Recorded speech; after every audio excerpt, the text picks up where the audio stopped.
Hi everyone, Sarah here from Sarah Homfray Embroidery. So today's video we're going to look at Hardanger embroidery, so what it is and how to do it, and we're also going to give away to one lucky viewer a bundle of Hardanger goodies, so do keep watching out for that to see how to get your hands on those.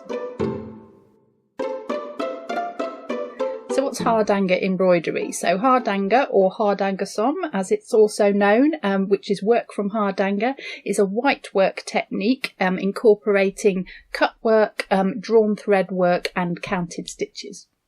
So it's worked on an even weave fabric, which is a fabric with the same number of warp threads to weft threads, but we'll come back to that fabric in a minute because I just want to show you what Hardanger looks like. So this is what traditionally Hardanger looks like. So it's white threads on a white ground, and I've just put it on a pink background just so you can see through. So these cut areas here, you can cut these out and then you can fill them in with decorative stitches. There's some counted work on here as well. This stops the threads coming undone and your piece falling apart, so those are very important, and you can add decorative stitches on as well. So this is what it will traditionally look like. This is one just done in another colour on a white fabric, so you can see the stages of it. So there's 4 stages to this. So first we're going to put these blocks in. These are called Kloster Blocks. The next stage is to cut away some of the thread. So this can be the scariest part, to leave these spaces which we can work in on. The third stage we're going to do some weaving. So we're going to weave around the threads and put some stitches back in. And then the 4th stage is we're going to add some decorative stitches. So that's a really good sample to see all of the different stages that are involved. Now it'll be traditionally done in white on white, but you can do it in colour. There's some beautiful pieces done in colour, so I've got a couple here. This one was just a bit of an experiment in black to see how it looked. I thought it might be quite striking. I don't recommend it if any of the white fabric shows through. It's really obvious, so probably avoid black, but it's just interesting to try a bit and see what it looked like. But here's one done in 3 colours, so I've got 2 pinks and I've got the white thread, and you can see what a beautiful pattern this makes, and how you can add a lot more extra dimension to it if you put some colours in. So we're going to be talking about that a bit more a bit later on as well. So you can add some colour in too. And there's also other stitches that you can add to Hardanger. Now you can really add anything you like, but because it's a counted technique, cross stitch and satin stitch and stitches like that are very popular. And this was just a little sample I made. I wanted to put some hearts in, and I thought, how do I stitch a heart? So I just made a little sampler, which actually turned out quite pretty in the end. But so always just try a few things out first, and you can add all sorts of things to decorate your Hardanger with as well. So worth having a little go at some of those too. So Hardanger is a place in Norway. It's on the Hardanger Fjord in Norway, and this technique flourished there for about 200 years, so 1650s to 1850s, but it's thought to have much older origins than that, and the origins are thought to be from Persia, and the technique travelled through Europe with the trade routes, taking it to many other European countries. Okay, so let's look at this fabric that we normally work Hardanger on. So these are counted linen, so that's the same number of threads in the weft as there are in the warp, so you get a nice evenly woven fabric. And this is a selection I've got here of different counts and different colours. So I'm just going to have a quick look through them to show you what you can use. So this is a 28 count, so that's 28 threads per inch. In a couple of different colours. I'm going to demonstrate on this one, but I'll talk about that when we get to that point. There's a 25 count. They can be made of different things, not just linen. So this was a cotton and a rayon version, but you can see that the holes in this, there's a white one there and a creamy colour, so you can see the holes in it, and that's what we're going to use to count our patterns on, so that's quite important. So you need a fabric that's got the holes in it. We've got some larger ones here. This is 20 count. And this is an 18 count, so this is getting quite large now. It doesn't necessarily work out that the larger the fabric, the easier it is. The looser the weave on the larger fabrics can make it harder because the threads fray on their own, and you don't want them to do that. You want quite a solid base. So even though the other counts are smaller, it can actually be easier to work on. So I'm going to demonstrate on a 28 count, but just to show you that you can use these different sizes and there's different colours available as well. So you can actually get a fabric called Hardanger fabric. This is a fairly modern invention. I've got some of that here. and this is a 22 count, but this is made slightly differently. So this is 2 threads to the weft and 2 threads to the warp. So it's kind of halfway between a counted linen and an Aida fabric, if you know what that is, used for cross stitch. You can't use Aida, by the way, because the holes are too far apart. You would need a really massive thread for that, but Hardanger is an in-between one. And it's just a little bit more stable. This is actually made of cotton, not linen, and it's really nice to work on, to stitch on, and it's supposed to be easier to cut. Now, I did actually try a sample of this, so I'll show you that. So this one here is done on the Hardanger fabric, and I did really like stitching on it, but I didn't necessarily find it easier to cut, and we'll get to that when I show you that stage later. But this is another piece here that I worked on it. This was one of my apprentice pieces, so this is the Hardanger as well. So it's a little bit stiffer, I would say, than linen, so that helps you to when you're stitching it. So worth trying both if you're interested in this technique and seeing which one you like the best.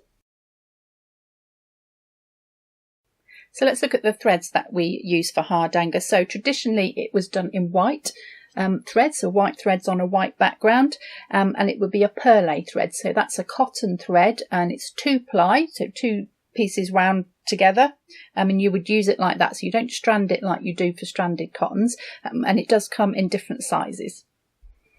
So I've got 2 sizes here. I've got a number 12, which is the finer one, and a number 8, which is a thicker one. So we're going to use a thicker one to do the blocks, which is what stops the fabric from fraying, and we're going to use the finer one for doing the details and the decorative stitches. So as I've already mentioned, adding a little bit of colour can be really nice. We've got these beautiful colours here. So these are all number 8s as well, and really lovely way to add some decoration to it. You can use this as well for your blocks because it's a number 8 as well. You can use that for your Kloster Blocks, so you can make some really interesting designs with adding colour into it. So I've got this great book that we want to give away to one lucky viewer. So this is Hardanger First Steps and Stitches by Jane Greenough. It's a really lovely little book full of really beautiful pictures. Here's some lots of lovely coloured threads that we've just talked about. And it shows you a little bit about the history and how to get started and what materials you need. And it's got some really lovely patterns and projects in it as well. So we're going to give away that book. But so you can get started, as soon as it lands on the doormat, we're going to give you away a few more things as well. So we're going to give away the threads to go with it. So all of these threads that I looked at, you can get as well. I'm going to give you a hoop, so you can try it in a hoop, and some needles as well. So we'll need some tapestry needles for this because it's a counted technique, and we're going to count in the holes. We're going to use tapestry needles, so there's one of each size there. I'm going to give you a piece of 28 count Cashel 100% linen for you to have a play on. And you can't do Hardanger without a good pair of scissors, so we're going to put some scissors in as well for you. So we're going to give all that away, really lovely set of materials to have a go at Hardanger, so do keep watching the video to see how you can have a chance at winning those. Okay, so let's get stitching with our Hardanger. So you'll need a few things. I'll just go over what they are again. So you'll need your counted fabric. I'm going to use a 28 count, but in that colour so that you can see what I'm doing, but use white by all means if you like that traditional look. I'm going to use a hoop as well, but I'm just going to hold the hoop in my hand. I'm not going to clamp it on this occasion. I've got 2 perlé threads, so I've got the number 8 and the number 12 there. I've got my needles, so I've got a tapestry 26, 24 and 22. I'm going to use the middle one first and see how we get on with that. And then of course I've got my sharp scissors as well that I'll need later when I want to cut. So the first stage is we're going to do our Kloster Blocks. So these are the blocks that are going to hold the whole thing together. So I'm going to show you what they look like now.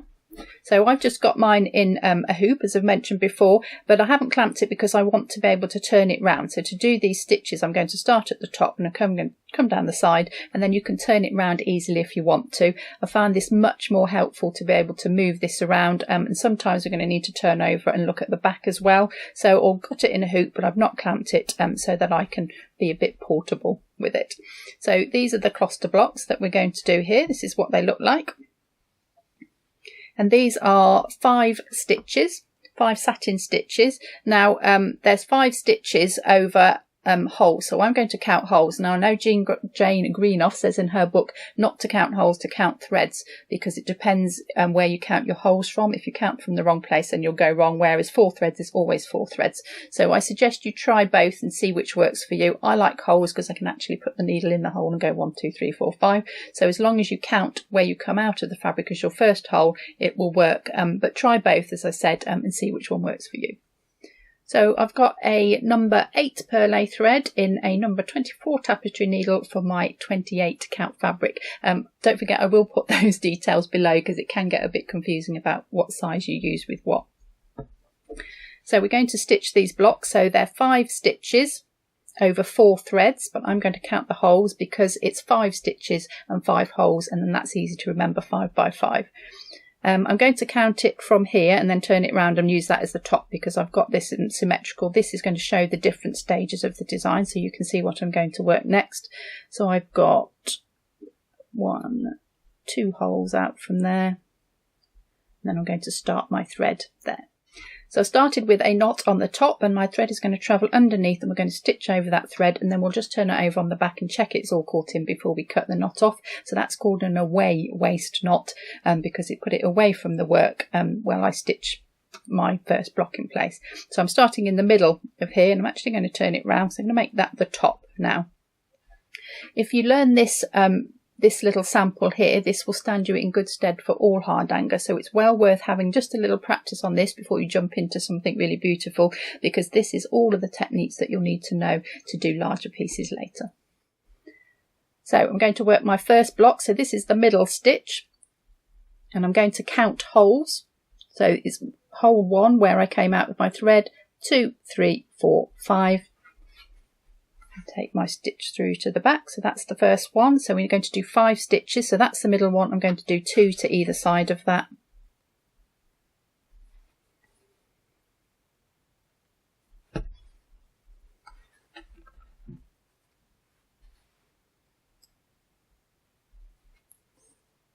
Now don't pull this too tight. You don't want to pull the threads apart because that's a different kind of white work technique.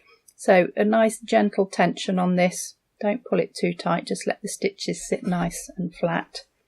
So there's 4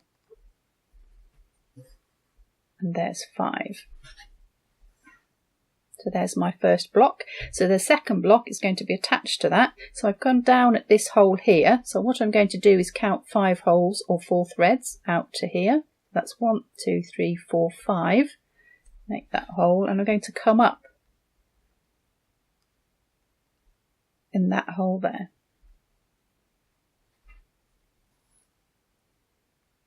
Now these blocks will share a hole, so this one will be attached to this block here. So it's 1, 2, 3, 4, 5, just double checking that's right, and that needle goes down into that hole, so shared with that previous block. And I'm going to do a couple of stitches because I want to show you what the back looks like. So again, I'm doing 5 stitches.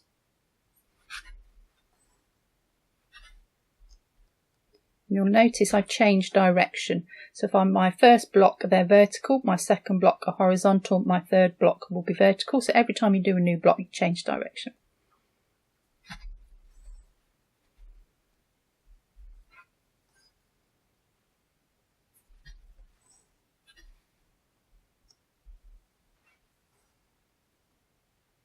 So there's stitch number 5, and I'm just going to turn that over and show you on the back. So don't worry about this. This is my starting knot, so I'll make sure that that's securely stitched in, and then I can cut that knot off on the back and get rid of that thread. But you can see here that I came down here and then up here and into this hole, so there's no crossing thread on the back. So you need to work it so that you don't get lots of crossing threads, because when you come to cut the fabric out, you don't want to find a thread behind it. So if you follow this system, then that shouldn't be a problem. So I'll do the next one just to explain that a bit further. So I've come down here, so I'm going to keep going out now and put the third one in. So I'm going to come back up in this hole here. So that's the shared hole with that block there. So I've done a horizontal block, so now I'm going to do a vertical block. So this one will be 5 stitches or 5 holes, 4 threads straight down. So 1, 2, 3, 4, 5. and do another block.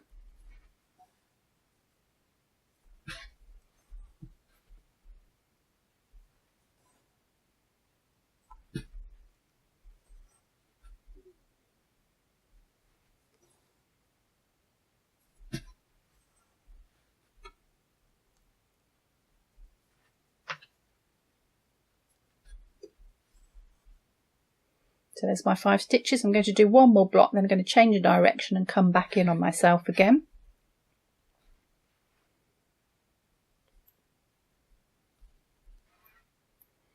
So I went down here, so I want this block to connect to this. I'm going to count 1, 2, 3, 4, 5 holes out, 4 threads.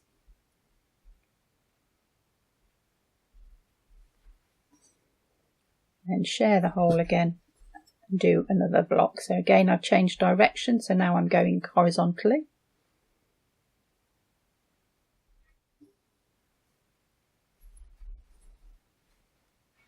So I've got 4 blocks in place, so I'm going to carry on around my shape now. I'm going to come back in with the next one and do them vertical and make this pattern here till I get back to the beginning, and then I'll show you the next stitch. Okay, so I've got about 3/4 of the way round and I'm running out of thread, so I just thought I'd show you how to change your thread. So I'm going to turn that over on the back and I'm just going to weave it underneath those blocks. So under there, and I'll do one more. Like so.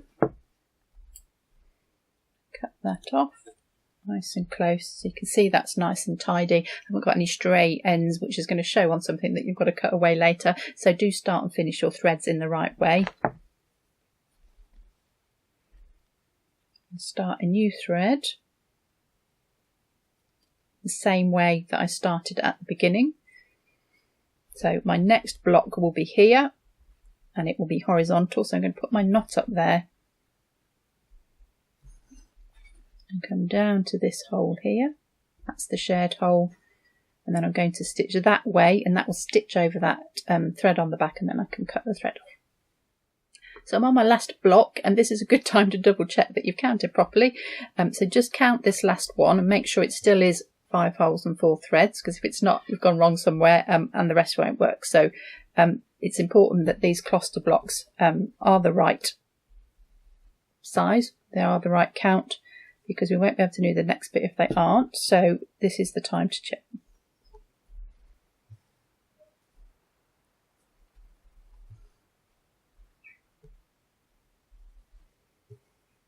Okay, so that's matched up perfectly with that corner, so that's good news. So there's my last stitch to finish off my little square of blocks. I'm just going to turn that over again, weave that through on the back to finish that off. A couple of times will be enough. So you can see why it's useful to be able to turn your frame over, turn your fabric over. And I can just cut these knots off as well. I'm happy they've been caught in. So there is my set of Kloster blocks. So that's stage 1. So let's look at the next stage. Okay, so this is by far the hardest part of hardangers, because you've got to cut away your threads, which sounds quite drastic. So be super careful with this bit. Make sure you've got some good light, make sure there's no distractions, any animals are going to jump up or anything like that, because you really need to concentrate on this to make sure you don't cut the wrong thread. Now I've got to film this, which can be quite tricky, so I shall do my best to make sure you can see it. So let me show you how to cut the threads. So this is what we're going to do here. We're going to cut away the warp threads and the weft threads just across the middle here, and we're going to leave these threads behind because we're going to weave on those later. So we're going to start up this corner here. So I'm going to show you on this one. Now, if you read instructions and if you read Jane Greenoff's book, she jumps straight in and she cuts right across here, which is much quicker, and if you're experienced, this is how you would do it, but that's quite scary because you're cutting right next to all these threads and it would be very easy to cut through it. So I'm going to show you another way to do that, which is a little bit safer, especially if you're just learning. So I'm going to go right in the middle here, and I'm going to put my needle under one of the threads, and I'm just going to pull that up. So you can see it's sort of stretching it. And I'm going to take my scissors and very carefully I'm just going to slide that blade underneath that thread that I've pulled up. Make sure you can see the end of the scissors and they've not dug down into the fabric and you're cutting all of those threads. So I'm just going to cut one thread. I'm happy that that's in the right place. Then you can get your tapestry needle again, and then you can just pull back that thread back to your cluster block. So just pull it out one at a time. That way, and then because we've cut in the middle we'll need to go the other way. And once you've cut one, the others will come out much more easily, but I think this is a much safer way when you're learning to cut it this way. So what I'm going to do now is I'm going to turn it over, and I'm going to pull that thread that I've cut through to the back, there and there, because we're just going to cut these straight off. Now this is where the cluster blocks come into their own, so this block of stitching here is going to stop all of this coming undone, so that's why we've done that first. And I'm going to cut these. So I've pulled them through to the back so that that end is on the back. Anything that you can see will be on the back. I'm just going to pull that up very carefully. Get your scissors down, make sure you can see both ends of the scissors so you're not cutting through something you shouldn't, and just snip off that end.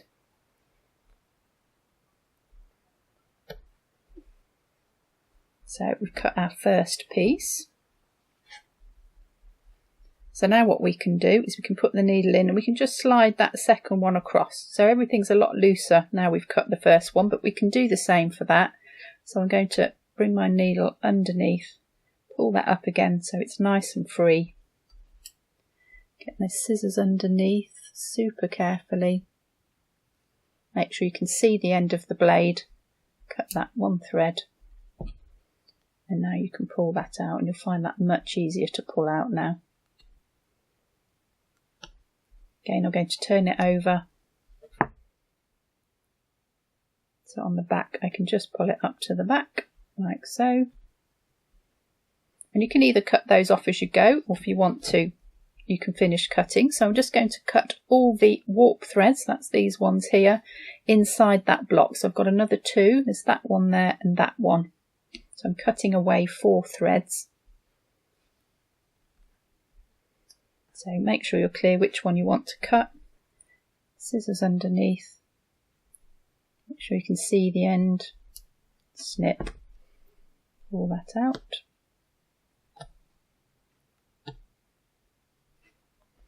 Going to do the same with that 4th one.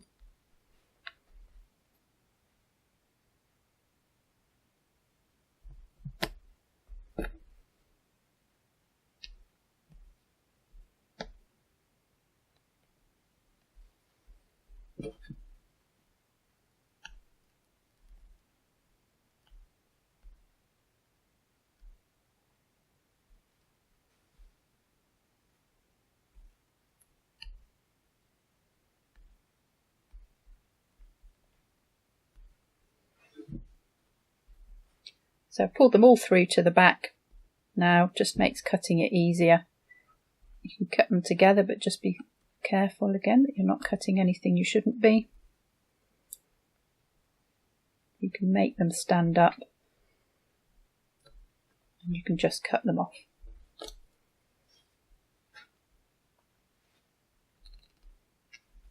Okay, so we've done our first bit of cutting. Hopefully you haven't cut anything you shouldn't. So just take this bit super carefully and you should be absolutely fine. So what I'm going to do now is I'm going to do the same, but in this little square here and this little square.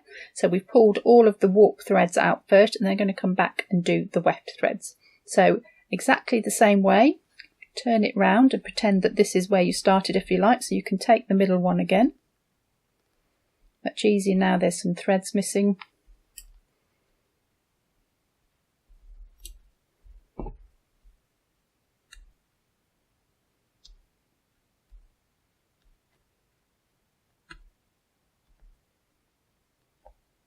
So again, I'm going to cut this 4 that's inside this block here. So that's that one, and that one.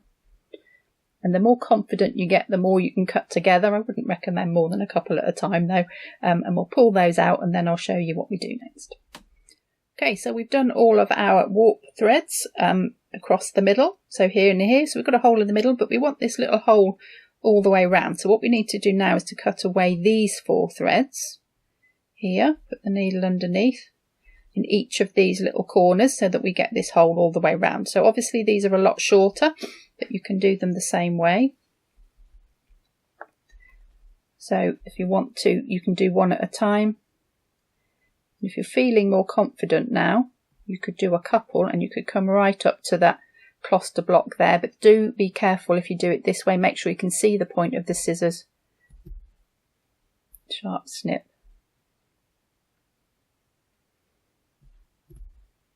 Cut, and then again turn it over on the back.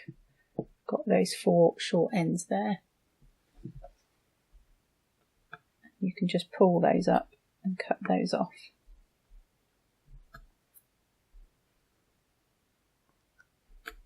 You can see how carefully I'm doing this stage, because it's all about this stage. If this isn't right, then you won't be able to go any further. So I'm going to do that now in the other 3 corners. So we've got that empty space. You can just see a couple of ends there. Don't worry about that. We can just turn that over on the back. Just pull those out a little bit, just trim them off and make sure it's all nice and neat and tidy.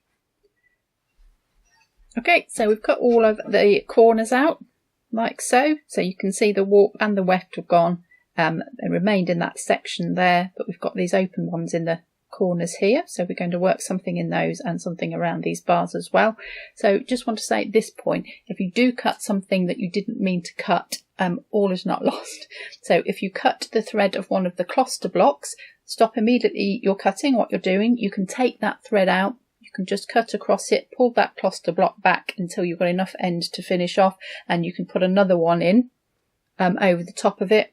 If you cut the warp or the weft of your counted fabric, then you can weave another piece in. So that sounds a bit difficult, but all you need to do, if I'd cut that one by accident and that wasn't there, pull it out back to here and here. You can start another one here, weave over and under and over and under, cross here, over and under and over and under, back under this Kloster block and out into here. So you can actually put another thread back in if you have cut one by accident. So all is not lost, so don't worry if that does happen. So if you'd like to be in with a chance to get your hands on all of these lovely Hardanger goodies so you can have a go at this beautiful technique, then all you need to do is to leave a comment below this video with the words, "Let me try Hardanger." So make sure you type it exactly as we put it on the screen, because our random winner generator will search for those words specifically. So if you don't type it right, you won't be in with a chance. And then we will select a winner in a week's time. So the date today is the 3rd of December 21, and we will select a winner on the 10th of December. So we will leave the name of the winner in the messages below, but we will also reply to the message that you left. So do make sure that you check that out on Friday the 10th. Then you can get in touch with us and tell us where you are in the world, and we will send all of these goodies out to you for free. But please be aware, if you're outside the UK, you may have some customs charges and customs duty to pay on those. So good luck, everybody. Don't forget to leave that message below with the words, "Let me try Hardanger," to see if you can win all these wonderful goodies.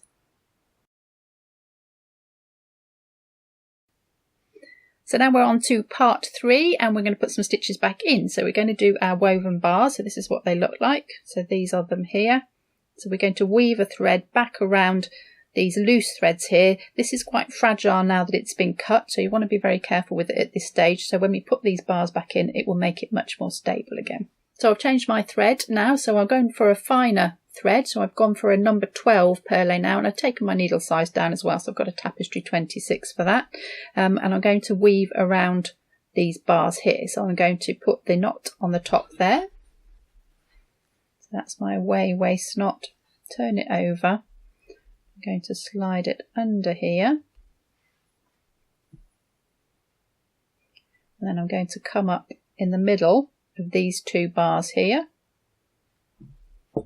Turn it back over. Oops, run out. The middle there.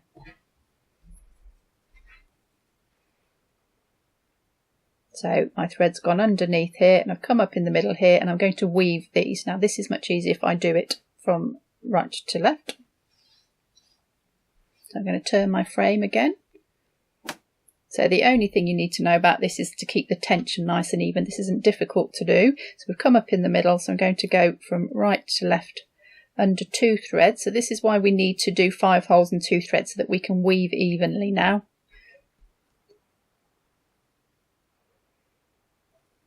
And turn it round again, right to left. So underneath that 2, back up into the middle.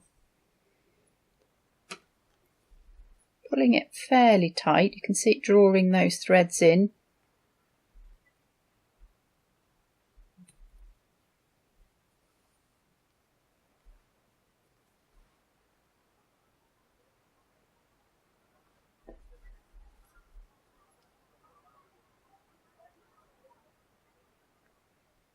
I'm just going to work my way down the shape. Now you can see I'm using the needle just to push those woven threads down so it's nice and tight, so we get a nice solid shape. So just underneath to the middle, underneath to the middle. I'm just going to do that all the way to the end. So the last couple, you don't need to count these, just pack them in nice and tightly. Get one more in. I'm going to go underneath to the back. Now you can either start in that corner there or in the middle, doesn't really matter for the next one, but obviously you don't want your thread to cross the back of the hole like that, so just think about that carefully. And then away we go again with this one, so over those and under those. Over those and under those.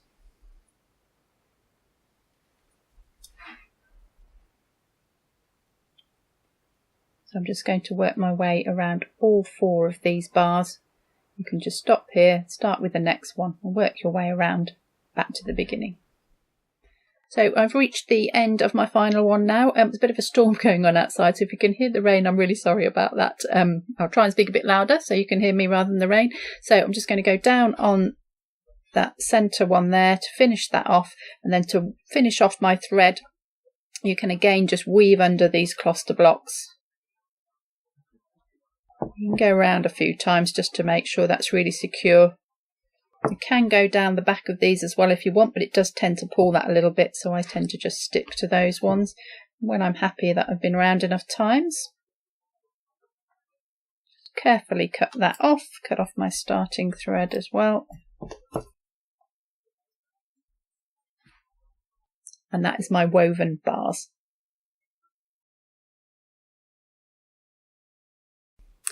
Okay, so we've done our Kloster blocks, we've learnt how to take out our threads, we've learnt how to put some needle woven bars back in. So the last stage is we're going to do some decorative stitches. Now there are lots of things that you can do in these spaces now, so here's just a few examples from my piece here. So we have got some sort of star stitches, some eyelet stitches, got some woven wheels, so you put a bar across from corner to corner, then you can weave around that bar here. You can put some little picots on as well. Here's our woven bars here, but I'm going to show you this one because this one's really pretty and nice and easy to do, and this is a dove eye stitch, so we're going to have a look at that.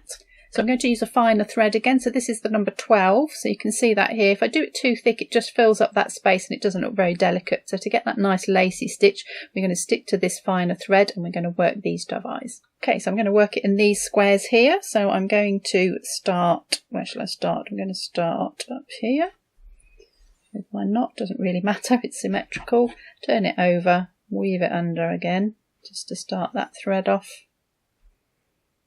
A couple of the Kloster blocks. So my thread is there. So I'm going to start, let's start down here, it doesn't really matter. We do it that way round. And what we do here, so I've come up out of my Kloster block, so this is actually through the fabric and it's just to the left of that centre stitch there. So there's 5 stitches, it's just to the centre, left of that centre stitch and through the fabric. And we're going to make this shape, so we're going to come round to this one, down to here, round, and then back to where we started. So I'm going to come down onto this one, so I'm just stabbing through that. It's really the sort of first hole, but I wouldn't worry too much about making sure it's that hole exactly. And just below that centre stitch, straight through the stitching. Don't pull it too tight. And now we're going to come up just above that, again through the fabric, like so. I'm going to come round and down here, so just to the left of that centre one. And you'll see this shape start to form. So now as I pull that, it pulls this out and you can start to see this pattern forming. So just up to the right of that centre stitch through the fabric. Now we're hitting one of our woven bars, but it's exactly the same process. So just above the centre through the fabric. Up underneath, so that crosses over, and then down to the right of that, so that one crosses over as well, so everything crosses the previous stitch. And there we have our first dove's eye. So we're going to do one of those in every hole, so I'm just going to weave under the back to get to the next one, so just turn that over. Done one there, so I'm going to come underneath here.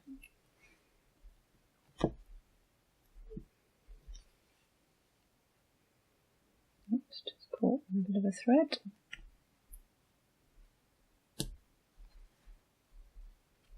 So underneath here, let's do this one next. So underneath that cluster block, just marking where I am with my needle, so when I turn it back over I can see which one I'm doing. So we're just going to come up to one side. Now it's easier if you do all these the same way, so I'm turning my frame again, so now we're doing exactly the same movement that we did on the first one. So coming up through the fabric just to the left of that first stitch, down through the needle woven bar,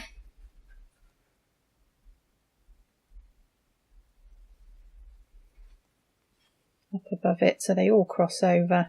You soon get into a rhythm. You can see how quickly they go in. Up to the right of that centre, above that one, below that one, and then back to where we started, crossing over that first one, so just to the right of that centre. And there's my second one. So I'm going to fill all of these in and then we'll come back and have a look at what that looks like. So I'm on my last one. Still raining really heavily outside. Okay, so last one, and just weave that underneath to finish that off. You can go under your bars if you need to.